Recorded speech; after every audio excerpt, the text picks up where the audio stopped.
बिस्मिल्लाहिर्रहमानिर्रहीम। अस्सलाम वालेकुम डियर स्टूडेंट्स।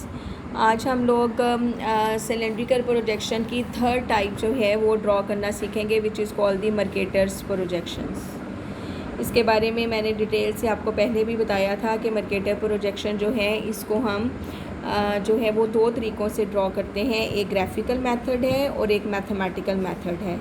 जो ग्राफिकल मेथड है इसमें ज्योमेट्रिकल तरीके को इस्तेमाल करते हुए किया जाता है, और जो मैथमेटिकल मेथड है इसमें एक टेबल जो है वो दिया जाता है जिसमें खतूते अर्ज़ बल्द का दरमियानी फ़ासला जो है वो दिया गया होता है इक्वेटर से, यानी distance from the equator, her latitude का डिस्टेंस फ्रॉम द इक्वेटर खत इस्तवा से फ़ासला जो है इंचज़ में दिया गया होता है।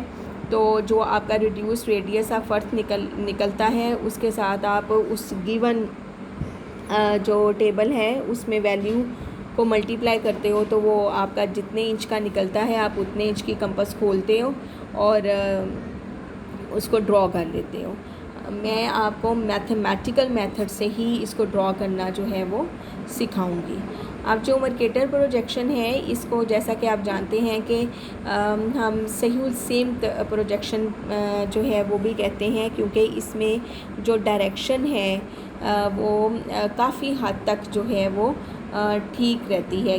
यानी इस पर अगर प्रोजेक्शन ड्रॉ किया जाए, प्रोजेक्शन पे अगर कोई मैप ड्रॉ किया जाता है तो वो सही सेम तो काफ़ी हद तक सही शक्ल होता है। तो सही सिमत होने की वजह से जो सर्कम नेविगेटर्स हैं वो इसको इस्तेमाल करते हैं। इसके अलावा रंब लाइन का भी कॉन्सेप्ट मैंने आपको दिया था कि रंब लाइन का मतलब होता है कि मर्केटर प्रोजेक्शन के ऊपर जब हम कोई सीधी लाइन यूँ एक ख़त खींचते हैं तो वो तमाम खतूते अर्ज़ बल्द को एक ही एंगल पर काटता है, जिससे ये साबित होता है कि मर्केटर प्रोजेक्शन पर अगर आप एक पॉइंट से दूसरे पॉइंट पर सफ़र करते हैं तो आप बिल्कुल एक सीधे रास्ते पर रहते हैं, आप भटकने नहीं पाते। यही वजह है कि सर्कम नेविगेटर्स या जिनको बहरी जहाज़रान कहते हैं वो मर्केटर्स प्रोजेक्शंस को सफ़र में जो है वो इस्तेमाल करते हैं।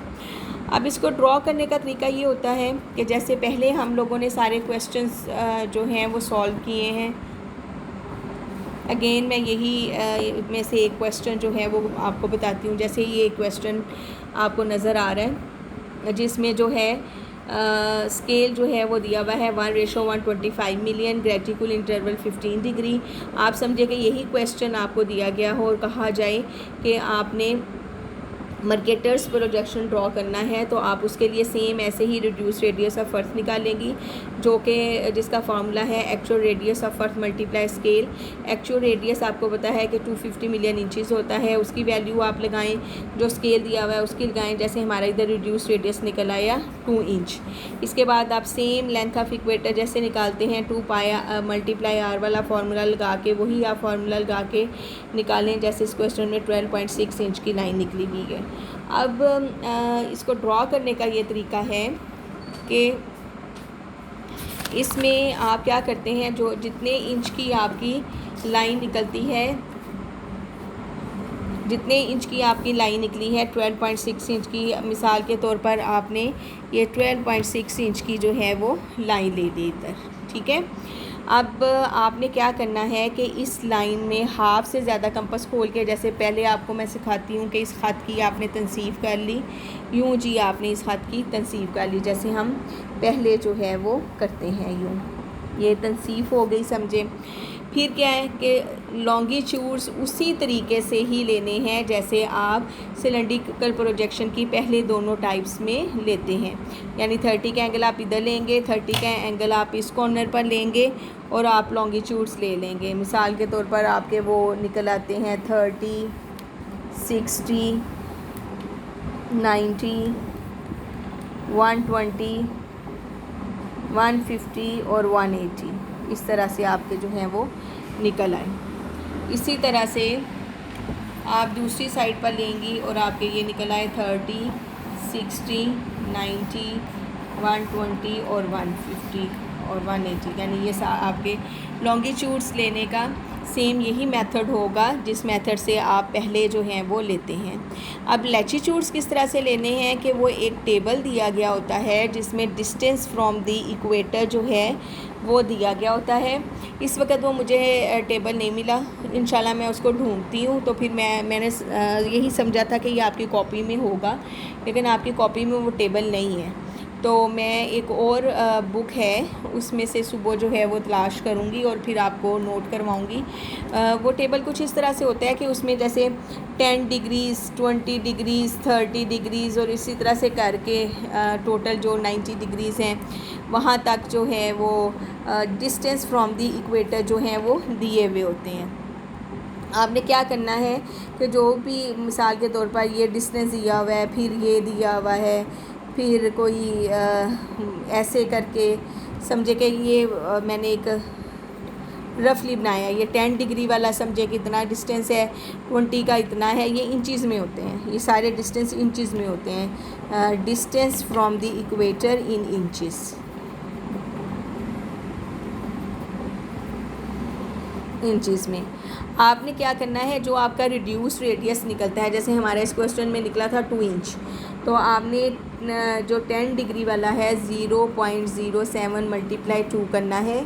इसको 2 से मल्टीप्लाई करके आपकी जो वैल्यू निकलती है, मिसाल के तौर पर आपकी निकलती है 2.07 इंच, फ़र्ज़ करें ये निकलती है, तो आपने 2.07 इंच जितनी कंपास खोली, इधर 0 डिग्री के ऊपर कंपास रखी और ये ऊपर भी निशान लगा लिया और नीचे भी लगा लिया, यानी ये आपका 10 डिग्री वाला ऊपर भी आ गया लैटीट्यूड्स और 10 डिग्री वाला नीचे ही आ गया।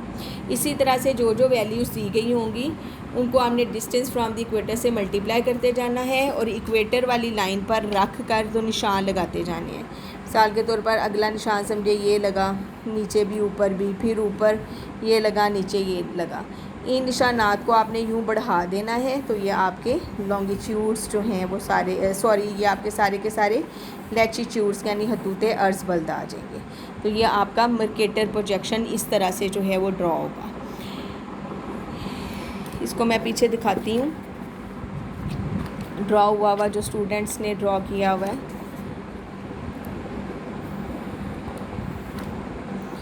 मर्केटर प्रोजेक्शन बना होगा।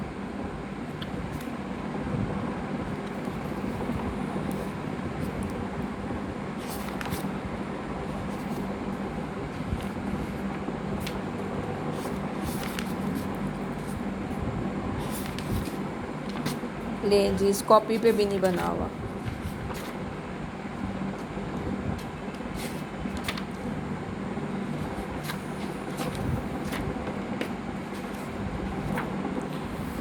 ये जो पीछे ड्रॉ हुआ है आपकी कॉपी में, ये एक्चुअली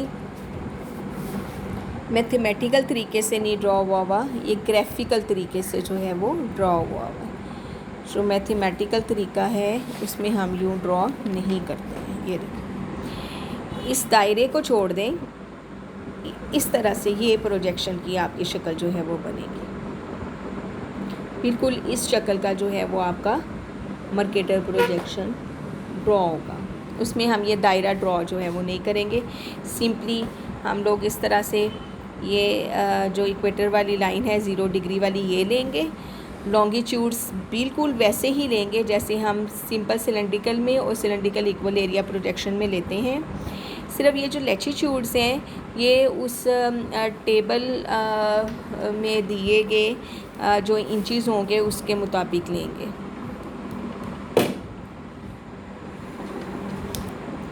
तो ये इंशाल्लाह मैं कल जो है वो आपको टेबल से जो है वो ठीक तरह से ये जो है वो करके तो आपको वहाँ से बताऊँगी। अब ये जो मर्केटर प्रोजेक्शंस हैं इसके मेरिट्स और डीमेरिट्स की तरफ हम आ जाते हैं कि इसके अगर हम मेरिट्स को देखें तो ये सही सिम्त जो है वो प्रोजेक्शन होता है और इस प्रोजेक्शन को बनाना बड़ा आसान है क्योंकि इसमें जो है वो टेबल ऑलरेडी दिया हुआ होता है और उसमें सारी ये वैल्यूज़ दी गई होती हैं। आपने बस उतने इंच की कंपास खोलनी है और उसको ड्रॉ कर लेना है। और सही समत होने की वजह से इसको जो है वो समंदरी रों, दायमी हवाओं, बहरी शाहराहों, हवाई रास्तों को दिखाने के लिए जो है वो इस्तेमाल किया जाता है। मर्केटर प्रोजेक्शन जो है इसको सही शक्ल भी कहते हैं, इसलिए जितने भी आलमी नक्शों की तैयारी जो है हास का जब इनकी दुरुस्त शक्ल दिखाना मकसूद हो तो इससे जो है वो इस्तेमाल किया जाता है।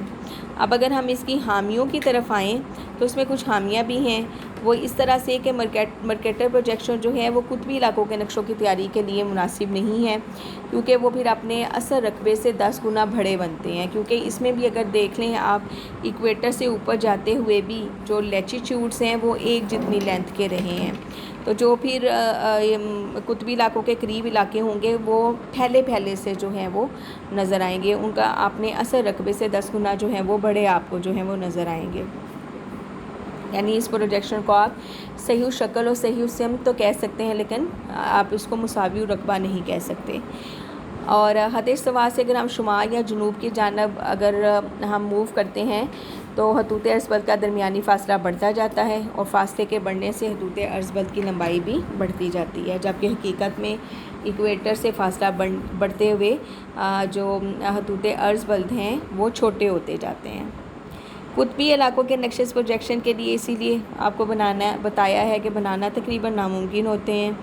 ये प्रोजेक्शन ज़्यादातर जो है वो बहरी चार्ट और एटलसी नक्शों की तैयारी में ही इस्तेमाल होता है। तो इंशाल्लाह इसका कल मैं टेबल ढूंढ के रखूँगी, आज वो मुझे मिला नहीं, मैंने कोशिश की है, तो कल मैं इंशाल्लाह उसको किसी ना किसी तरीके से सॉर्ट आउट करके तो सामने एक टेबल रख के तो दोबारा से आपको जो है ये मर्केटर प्रोजेक्शन जो है वो एक दफ़ा ड्रॉ करना ठीक जो है वो बताऊंगी। आज के लिए इतना ही काफ़ी है, इसको गौर से सुने समझें। इंशाल्लाह कल इसको हम जो है वो ज़्यादा अच्छे तरीके से बनाना और इसका टेबल मैं जो है वो आपको बताऊंगी। अल्लाह हाफ़िज़।